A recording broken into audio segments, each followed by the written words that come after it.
The House will vote on both President Joe Biden's sweeping social safety net plan and the bipartisan infrastructure bill on Friday. House Democratic leaders had been hoping for a vote on the economic package on Thursday evening, but House Speaker Nancy Pelosi announced that the Rules Committee would be meeting to handle an amendment to the social spending bill. Earlier in the day, in a closed-door meeting with Democrats, she had said her plan was to vote on it that night and then hold a vote on the bipartisan infrastructure bill Friday morning, according to two sources. It was unclear, however, whether Democrats had the votes to move ahead with that schedule. Majority Leader Steny Hoyer announced late Thursday that the House would reconvene on Friday morning, but in a sign that a deal on the spending package is getting closer, House Democrats have resolved one of the sticking points: how to deal with state and local tax deductions, according to multiple sources familiar with the matter. Democrats from the Northeast and West Coast have been pushing to loosen the caps imposed by the 2017 tax law. The last two remaining issues are immigration and resolving concerns from 5 moderates who want an accounting from the Congressional Budget Office, which could take days or weeks. Biden held multiple calls with House Democrats on Thursday as leadership pushed to lock down the votes for the economic and climate package, according to multiple people familiar with the calls. House Democratic leaders have already had to delay their timeline for passage of the bipartisan infrastructure bill twice before, Biden working the phones. One of the lawmakers Biden called was Rep. Abigail Spanberger of Virginia, asking her to support the $1.9 trillion economic and climate package, according to multiple sources familiar. The call comes as House Democratic leadership works to shore up enough votes to pass the bill, and after Democrats suffered a bruising electoral loss in Spanberger's home state earlier this week when they lost the governor's mansion.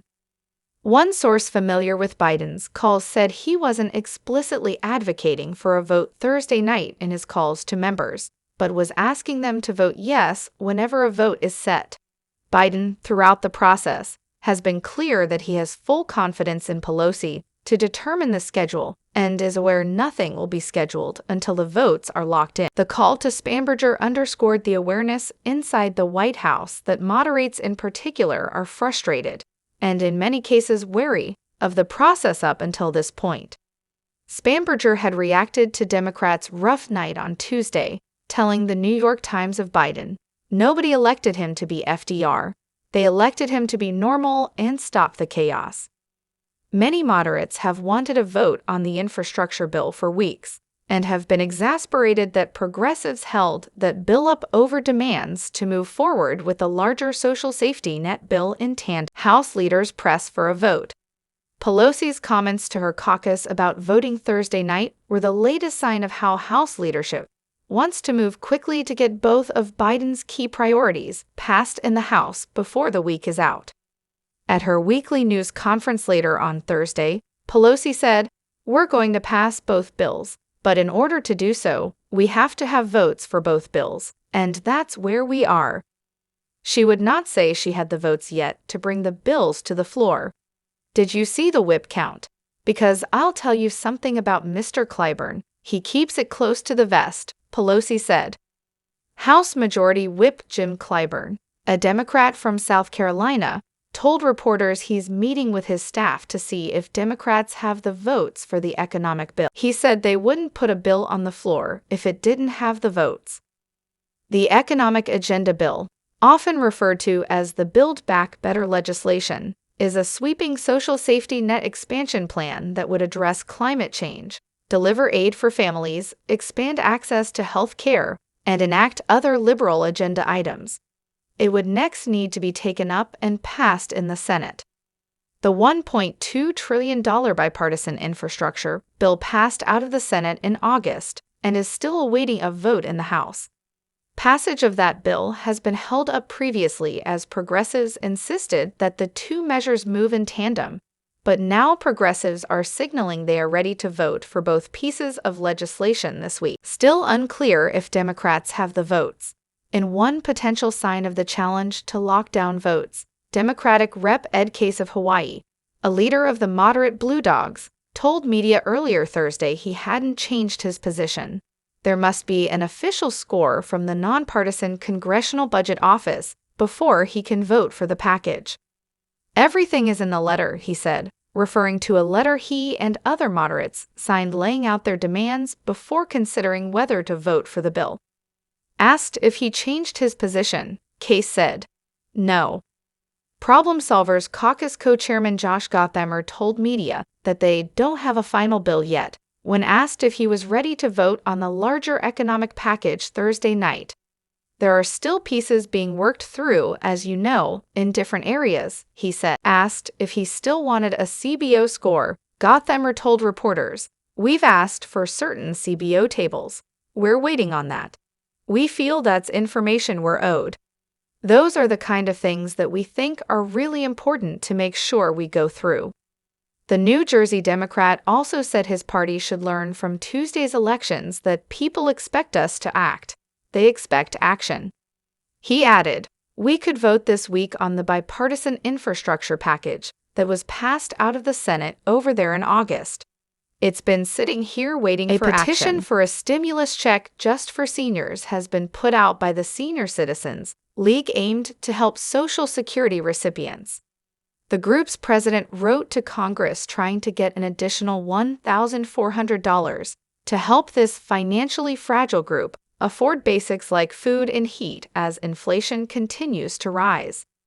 Rumors about a fourth stimulus for everyone else are still out there, and while it's most likely not going to happen, some states are still offering their own help. Californians got cash from Gov. Gavin Newsom by way of a budget surplus. The third round of Golden State stimulus checks are being sent this month. California is reporting delays in getting the money out to 9 million eligible residents, citing printing and mail problems. Other states are providing their own versions of relief. For example, Colorado residents who received an unemployment check between March and October got $375. Over in Maryland, stimulus payments of $300 for individuals who filed for the Earned Income Tax Credit and $500 for families who filed. New Mexico and New York are providing aid to people, including undocumented workers, that did not receive federal stimulus money. Teachers received some thank you money as well. In Florida, $1,000 checks went out to teachers and other first responders. Georgia, Hawaii, Michigan, and Tennessee plan to give either $500 or $1,000 bonuses to teachers by the end of the year. Parents are getting help paying for their children's expenses by way of the advanced child tax credit payments. This stimulus offers a routinely used tax deduction ahead of filing for taxes. Depending on how many children a family has and how old they are, changes how much money is sent out. There is good news for anyone who has so far been ineligible for federal or child tax credit checks. If you have not filed your 2020 taxes, you can still do so and receive the stimulus money. If taxes are filed by these crucial dates in November, one or more checks could end up in your pocket. If you did file your 2020 taxes, you'll need to call the IRS and find out what's happening. That number can be found here. A word of caution, they probably won't answer the phone. Seniors still need a fourth stimulus check. Will they get one? The Senior Citizens League says Congress needs to act. Last week, the Social Security Administration announced a 5.9% increase of Social Security benefits. This cost of living adjustment means the average senior retiree will see additional $92 in each month's check. That said, COLA is inflation-driven, meaning it's intended to keep up with inflation, not to feed it. As costs have skyrocketed during the pandemic, seniors have felt the pinch more than most other groups. For half of all Social Security beneficiaries, the monthly check issued by the Social Security Administration serves as their primary source of income. We've heard from thousands of them, seniors, who have exhausted their retirement savings, who have started eating just one meal a day, stated cutting their pills in half because they can't afford their prescription drugs, to list just a few of the drastic steps so many have had to take because of what inflation has done to them this year. Senior Citizens League Chairman Rick Delaney said. The league is proposing a $1,400 stimulus for seniors. The group contends that inflation will take up most of the COLA that is as inconsequential as it is historic. Thanks for watching. Leave comments below. Stay tuned for more news and updates. Don't forget to subscribe to our channel.